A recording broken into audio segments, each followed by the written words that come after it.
Give me 2. Hey, look at us. We're up close and personal today on the Palazzo Podcast Prospects Power Half Hour. I am Michael Govier. I am one of the hosts of the show, along with Phil Goyette, who's been my partner on the show for a long while now. And now we have our third leg of the tripod, the trifecta, the triumvirate. And hopefully we don't end up like the triumvirate of Rome with Benjamin Chase joining the show. Let's give it up for Ben. Hey. All right. Ben is officially going to be a regular now on the show. When Phil's not here, he could just be the main man, and when all three of us are here, we can all talk. There we go. Sounds good to me. Tripod, there was a bum actually downtown Flint growing up whose nickname was Tripod because he only had one leg. So he had the crutches and one leg, so everybody called him Tripod. You know, every town has, this is a standard issue, United States of America. By the way, do they have homeless people in Ireland? Yes. Yeah, it's actually taken as like kind of like a nationwide shame type problem to have homeless people. So they know the exact number even. It's something like 9,000 and some change right now. Yeah. Yeah, people are like upset that people are sleeping on the street. So as it should be. It's bizarre. Right. It's very bizarre at the Okay, we don't. Well, you guys can come here for this. You're here. We only got 30 minutes, so we got to haul ass. We're going to talk about prospects today. We're going to talk a little bit about the College World Series, what Ben has saw, what Phil is seeing, some of the players that maybe you should be interested in or even be aware of.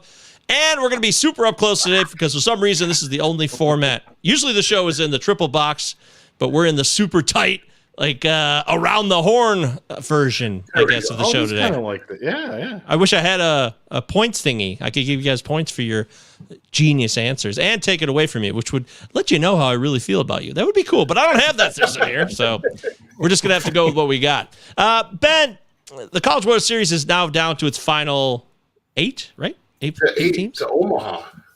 So, and it's been a wild affair, too, right? It has, and for the third straight year, the number one team is not going to Omaha, which is really crazy, and especially this year because Tennessee might have had one of the all-time great regular seasons in college baseball history, and they're not going, which is really kind of crazy to think about. But it just so happened they ran into there was a study thing that Baseball America did, kind of how they got here article they put together today that came out is highlighting all the regional teams, and they scaled who had the most experience as far as pitching and who had the most experience as far as hitting. And of the 8 teams, they're ranked number 1 in both. They kind of ran into the most experienced team that was in that they could have possibly ran into. Tennessee did. And it just showed. I mean, Notre Dame did not get flapped by anything. And Tennessee has been a very emotional team all year long. And they rode that all year. Somebody would come through with high emotions all year. And you saw it. One of their star players, who's probably a first-round guy, got thrown out of the game on Friday, missed Saturday's game because of it. But also, as part of that, they lost their pitching coach for the rest of the weekend. And that was a big stinking deal because then he wasn't there to call pitches the rest of the weekend.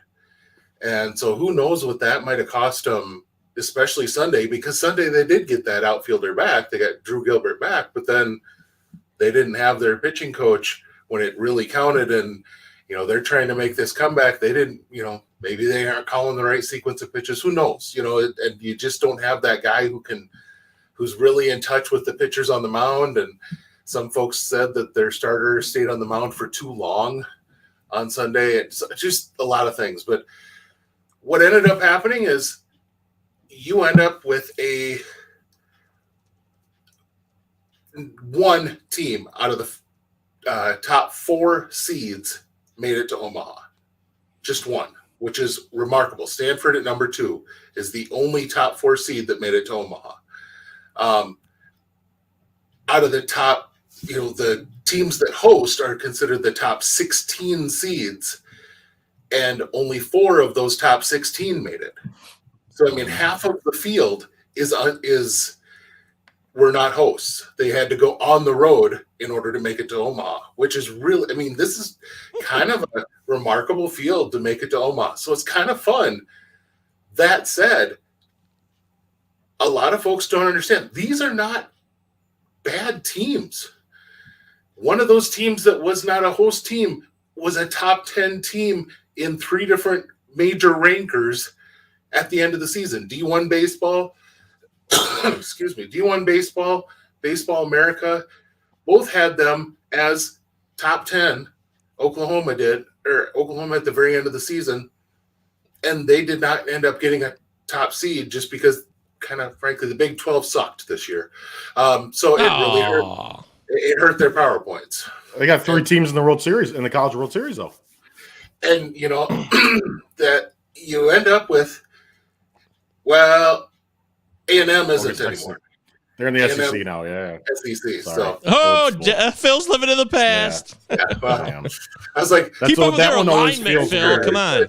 Look that at one that. Always feels weird. But then, Texas and Mississippi both early on in the season before Tennessee really took off, they both were number 1 for a short time. And Stanford was the number 2 team in the country, kind of consensus at the end of the season. So these are not bad clubs. These are really good teams. But what they don't have is a star.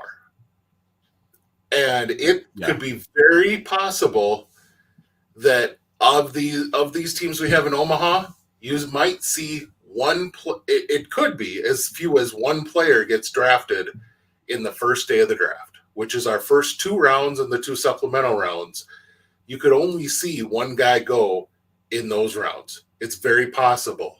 Now, looking at this, it's very feasible you could have as many as a half dozen, depending on how certain guys are valued, but it's absolutely possible as few as 1 go. I mean, there's kind of 1 guy that's almost guaranteed he's going to be a guy that goes in those first 2 rounds and 2 supplementals. But other than that... What? Brock Jones? Brock Jones. I got it right. Look at me. Yay! Yeah. And he's kind of the easy guy that, frankly, he ties into someone else we want to talk a little bit about, because his swing reminds me a lot of your boy Stowers, Kyle Stowers, who's now up in the majors. And swing-wise, it's a very, very similar swing. Now, Kyle wishes he could play defense anywhere close to Brock Jones. Brock went to Stanford as a dual sport athlete. He went there as a football and baseball player, and he plays center field kind of like a safety would.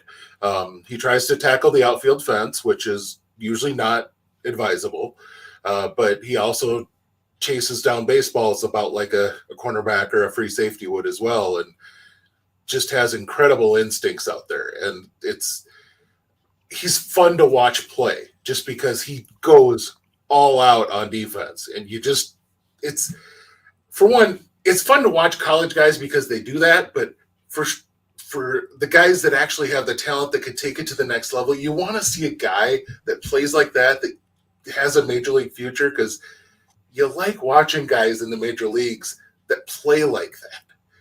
Because too many just kind of, that ball's going over my head. Well, shoot.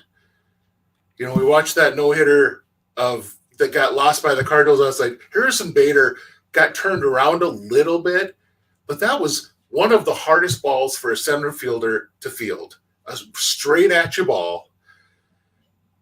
And he was on that ball, working to track it all the way to the end, and it was absolutely over his head. It was one of the hardest plays a center fielder can make, a straight at you ball over your head. And he is doing everything in his power because he wanted to make that last out of a no-hitter. That's what you want to see out of ball players. And that's the type of guy you got in Brock Jones. And so, I mean, he's that guy. He's absolutely going to go. He's got that big, powerful swing. Plus, he's got the athleticism and speed to where he could be a guy that ends up giving you, at full development, a possible 2015 type of a guy, and maybe a little bit more power. If he develops, he's not as big as Stowers, but the swing is very similar. He's more 6 foot, 6'1", whereas Stowers is more 6'3".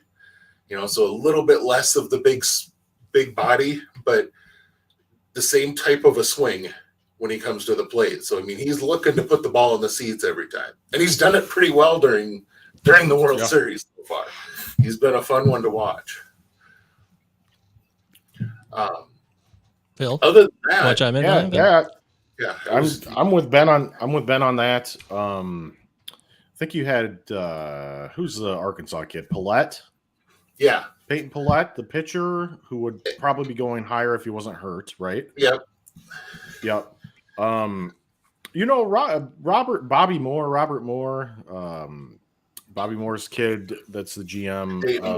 Dayton Moore's kid, sorry, that's the GM of the Royals.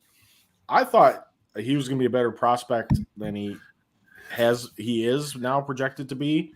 I think he might be able to hit, so let's see what he does when he gets drafted. I wouldn't be surprised if he's somebody that can take the next step when he gets into the pros. He's kind of one of those. On him. Yeah. The Ivan Melendez, the Hispanic Titanic for Texas, can really hit. So obviously is limited defensively to first base DH type, but I wouldn't be surprised to see him go first day somewhere.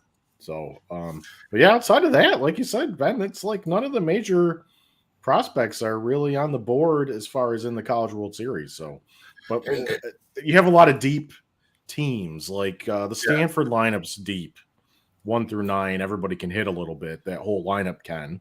And I'm thinking part of it too. I think I saw in one of the Texas A&M games on the broadcast. I think they said they brought in 6 players this year as transfers who were all getting like playing time, right? So all contributors to the team. So I'm wondering if it's a situation where these big programs and maybe not big baseball programs, but big schools in a big conference like Texas A&M, like I don't know, big ACC school. I guess Notre Dame maybe kind of fits the bill. If they're maybe going to get an advantage now because they will be an attractive place for transfers to go to, and with transfer rules loosening up, it might be easier for those teams to rebuild year over year, as opposed to like East Carolina, has to get the right group of kids and build them up for 3 or 4 years to get to a World Series challenge, or like I don't know, UC Santa Barbara, or teams that are generally good baseball programs, UNC Wilmington, I don't know. But they're going to have a hard time getting the transfers in, and those kids might transfer if they're not getting the opportunities there. So, I don't know if that's part of it or not. But imagine East Carolina with a not suspended Carson Whisenhunt in that series against Texas. I mean, they go out head-to-head with Texas, played some really tough games. So granted, one of them got done at like 4 a.m. because of rain. Which I'm sure didn't really help things, but that was a really good series. And they beat Texas's ace. That's flat out. They beat the ace of Texas in that series. That's what you got to do. Is that Stevens? Hansen, Pete Hansen. Oh, it's Hansen. Probably their best draft prospect. Let's put it that way. Maybe not their overall ace, but definitely their best draft prospect for Texas. And then they go in and they just don't have that big arm that can just shut another team down like they would have if they would have Whisenhunt. And for a school like East Carolina, you bring in a Whisenhunt once in a blue moon. Whereas, I'm just going like a team like Oklahoma. One of the things I love about Oklahoma's program, they don't have 98 off the mound in droves, but good Lord, do they have depth in pitching. They just have pitcher after pitcher after pitcher that comes off the mound and can give you stuff, and 3-4 average pitches at least or better. That's tough at the college level. And I mean, that's impressive to watch with the depth of that team. The other guy, and Phil mentioned Melendez, the other guy I think is just kind of crushing the ball right now and might crush his way into a first day selection, is Kaden Wallace of Arkansas. He's more intriguing too because he's more versatile, right? Yeah, he started out as just an outfielder and really was kind of seen like that, but he's really handled third okay this year. It definitely has the arm for it, but instinct's not sure how he's going to work his way into if he's going to be a major league third baseman, if he's going to be able to handle that. But arm-wise, he could definitely handle the outfield. And you put him into a corner outfield spot, he's definitely going to be capable there. The bat has shown well this year overall, but man, since you've gotten into regionals and super regionals, boy, he's shown out. And that's one of the great things, like it or not, the draft moving back a little bit, this has really allowed some kids to show out. And a guy like Wallace very likely moved himself into the first day from perhaps a third, fourth round pick to very feasibly a solid second round pick right now with the performance he's had in the super regionals and especially in the super regionals. So I would think teams would like it, right? I mean, you get another look, but not only get another look, it's against the best college teams that they're playing against too, the top talent. So toughest games, highest pressure situations. It seems like in general between that and then we've got the I don't know if it started today, the combine this week. Has a lot of big names in it as well, and that's just at least another chance for teams to look at kids. I know there's some weird thing where they can opt into a medical if they can opt into a medical evaluation at the combine, and if the player does the medical evaluation at the combine, then the team has to offer him X% of that slot bonus for the pick that they use on him. I think if it's if I'm an agent and that's my player, there's no chance in hell I'm having them do a medical with the team unless I know that it's clean. Because I just think the team's going to use it against them, like we saw what happened with Kamar Rocker last year. But that being said, it is kind of an interesting wrinkle, and it gives the teams another shot, more information. So the next month is kind of going to be interesting. I had no idea there was a combine. I mean, I should have assumed there was an MLB combine, but you don't hear much about it. They had one last year, and this year's is bigger, and there's more bigger prospects, it seems like, participating in it. So it's really it's one of those things. We moved the draft back, and then the draft league are two things that have kind of come out of that because they've got the draft moving back, and on top of that, the Cape Cod League being somewhere where draft prospects can actually go to improve their stock. Especially guys who are eligible and yet young enough to where they are still desirable for the Cape Cod League. Usually Cape Cod kind of likes the sophomores or JUCO guys. And one of those right now is Cam Collier, who's going to be playing in the Cape Cod League as a 17-year-old who played JUCO this year and very well could, I personally think he's definitely a top 10 pick.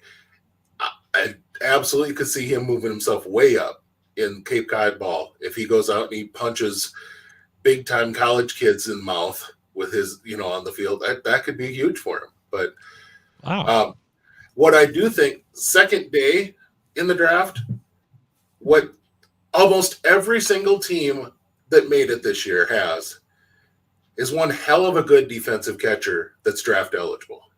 Almost every one of them. And some of them, Hayden Dunhurst, coming out of high school, was an elite defensive catcher. And nobody touched him because his commitment to Mississippi was really strong. I mean, he was first-round talent, but nobody touched. I think he might have even been like a 39th round pick that year. We still had 40 rounds at that time. But there's a catcher on almost every one of these clubs that's draft worthy, and you could see 4 or 5 catchers go off the board that play in Omaha in day 2 of the draft, where they're going to be at 3rd through 10th round, and good defense, college experience, a bat that might work as a pro bat, if nothing else, could work as a backup catcher with the defense ability. And so that's something that almost every team loves to spend their day 2 pick on, because you can usually sign that guy for a little bit less, and he's probably going to do fairly well in your system for a few years. So Okay. Donovan wants to know, do any of you know what events are involved in the MLB Combine? I honestly don't. It's a bunch of different stuff. The prep kids are actually playing games. Yeah. So they're having prep versus prep games. And then I think there are some kind of agility type drills. I don't know if it's the same level of the NFL one. The underwear Olympics like they do in the NFL, but I think there's also agility drills and skills drills that they're doing too for teams. So and then like probably interviews and stuff. They get to talk to the kids, and then there's the process with the medicals too. So yeah, I know the interview thing is a big part of it. It kind of brings everyone together for that. Yeah, I don't think you're going to see a 3-cone drill or anything like that. That you know, folks are used to seeing. I don't see. Or I don't imagine you're going to see catchers throwing to second base on a in a line and to see how many have a pop time 2 seconds or less. I don't think that's the point of this. That's more of your high school showcases during the summer. But yeah, I do. I guess I know that at one point, original talk was to try to have a home run derby, which I thought would be kind of fun to do as part of this, to just kind of let the kids show off their raw, the college kids. Yeah. Pick your own home run pitcher, come out and just show off your raw. But other than that, I don't know really what else you could do batting wise to show off much at a combine event, other than the kind of the actual weigh-in, because geez, everyone's weighed in and at, I'm 210, you go in, you weigh in, and the guy's either 228 or he's 198, and you're like, yeah, buddy. And you're 6'2", except that you're 5'10 3/4. That's not 6'2". So that's one of those things I've always loved about watching the NFL combine part of things is, these wide receivers that are listed at 6'4" in college suddenly are 6'1". That's shocking news. Absolutely shocking news. I can't believe that. But I do appreciate the fact that there's this world. It's going to be at Petco Park. It's happening right now. Actually, it's literally happening until June 20th, the MLB Combine. I didn't know anything about it, and now I know something. We're live on the Palazzo Podcast here. We got Benjamin Chase, Phil Govier, myself, Mike Govier. Follow Ben on Twitter at Big Gentle Ben, Phil at Phil of Sports. I'm at MJ Govier. And, of course, we talk prospects on the Prospect Half Hour. And then, of course, we get these. Naked fuck Tinder. We are cheap. Okay, thank you. Great. Appreciate that. We're being spammed.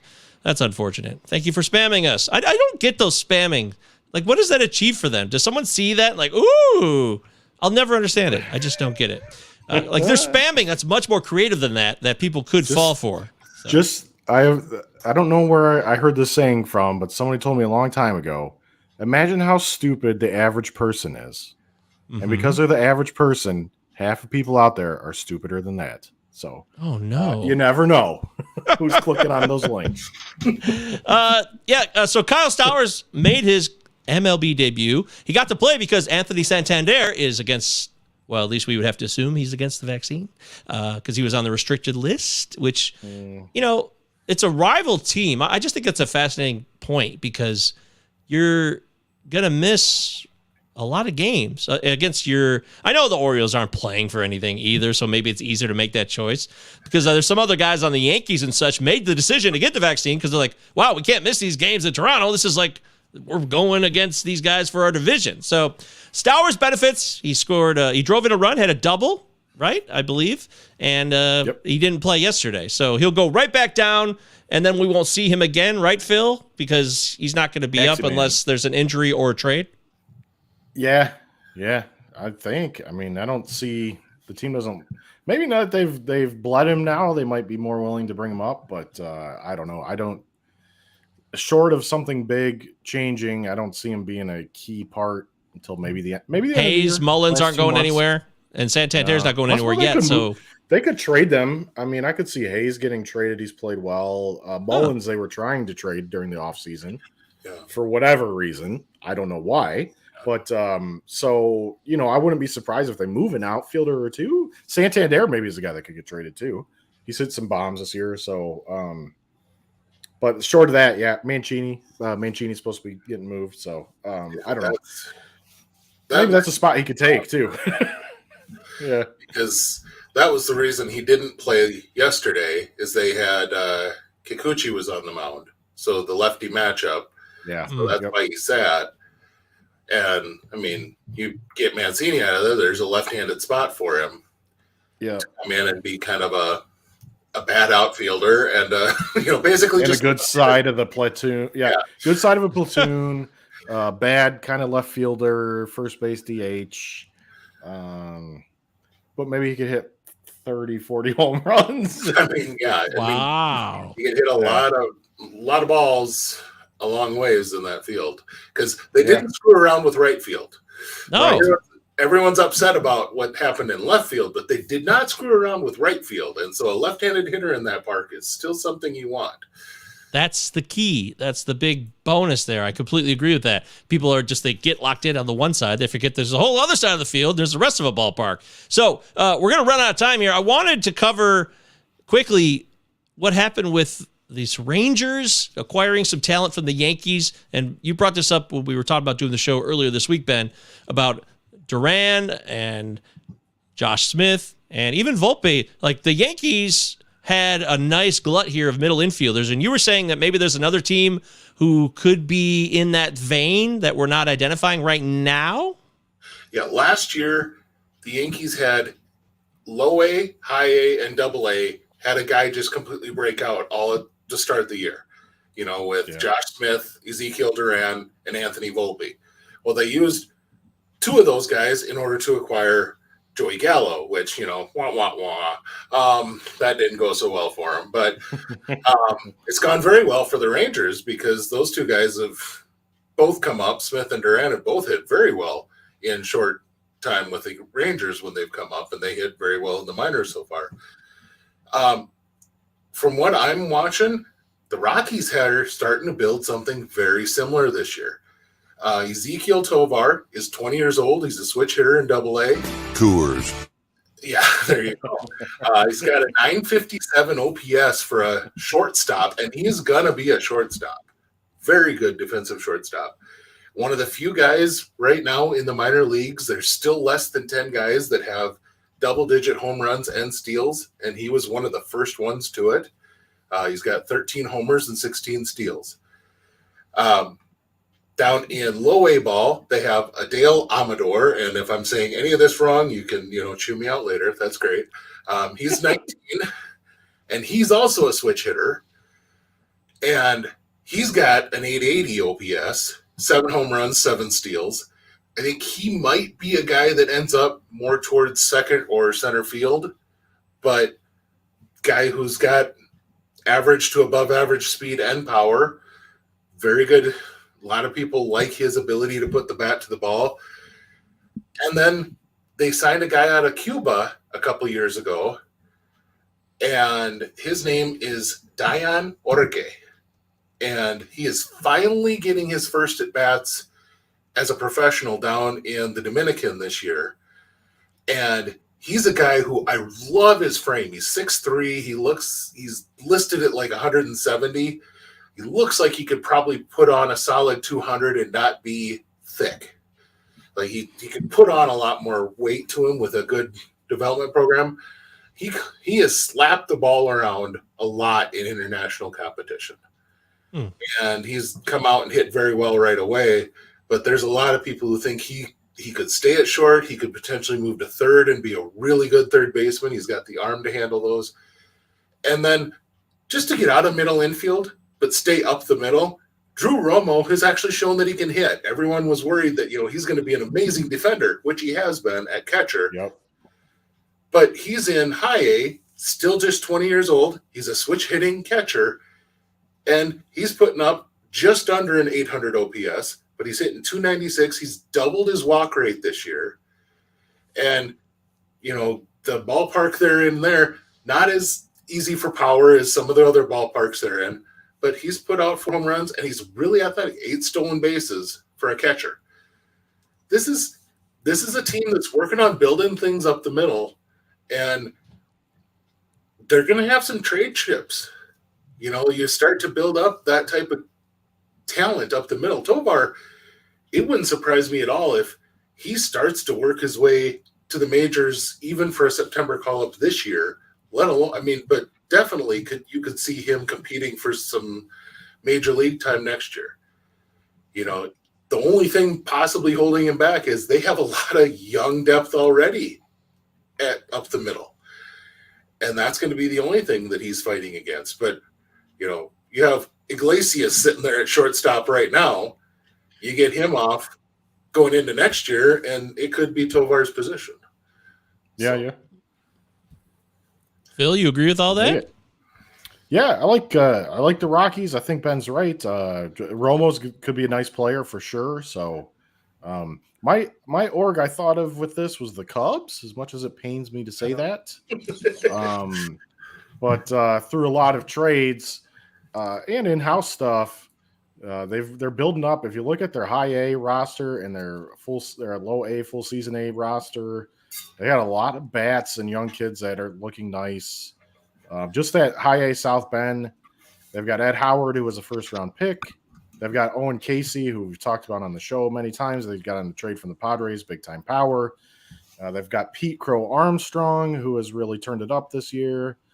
This kid, Yohendrick Penango, might be good. Jordan Nwogu from Michigan was a player I liked out of the draft. DJ Hers and the pitching staff there. So that's just at high A. And then at low A, they've got Kevin Made, who could play shortstop potentially. Reggie Preciado, they got from the Padres deal, big-time athlete. James Triantos could be a shortstop and could hit. And then they've got Kevin Alcantara from the Yankees there, too, who might have the most upside out of anybody in the system. So between those two levels, they've got a lot of young talent. And so it could be the kind of thing, I guess you're thinking 2024, 25, something like that. Looking for the Cubs to start making moves. So as painful as it is to admit. Well, and Chris Morel just got called up, and he looks like he could be a player. So yeah. That's great stuff. All right, we got to go, but real quick, guys, like a minute or less. Christian Vaquero from the Nationals. Since we're talking about Cumans, anything to say about Christian Vaquero? I honestly couldn't tell you off the top of my head how he's even started off the year. I haven't looked hard into him yet because I appreciate that honesty. I really do. It's okay. I think our take when we talked about him briefly was because he's the Nats and because they put a lot of money into him, he might be somebody that you want to be interested in because they're not bad with international players. So our boy Luis Garcia is hitting. So yeah. Oh my God. I love you, Luis Garcia. I love him so much. My only regret is that I didn't win the bid on him in my main event 2 weeks ago. I've got outbid by the only other people in the league I just happen to be the same league as Jeff Zimmerman and Tanner Bell, and they outbid me. The other leagues, their bids were way lower on him. I just happened to be in that league of death, and I missed out because Ozzie Albies was my second baseman. I would have loved to have had Luis Garcia replace him. So that's a darn shame. And by the way, that's bad news. Sorry about Ozzie Albies, Ben. It's unfortunate, but that does suck. Yeah, it's life. It happens. Hey, I did look it up. Vaquero is hitting. He opened the season. He's hitting 286 in DSL, 7 games, but he's got a 429 OBP. So that's a good start. Is he even 17 yet? Or just 17 recently? He is 17. Won't turn 18 until September. So okay. So there it is. He's young, but they're starting him, which is kind of odd for the Nationals that they're starting him in the Dominican. Usually they're big money guys. They likes to start stateside and then push really fast through the system once they get him going. So it's actually kind of interesting that they're starting him in the Dominican with the opportunity to then push him up. But it'll be interesting to watch. All right. Well, hey.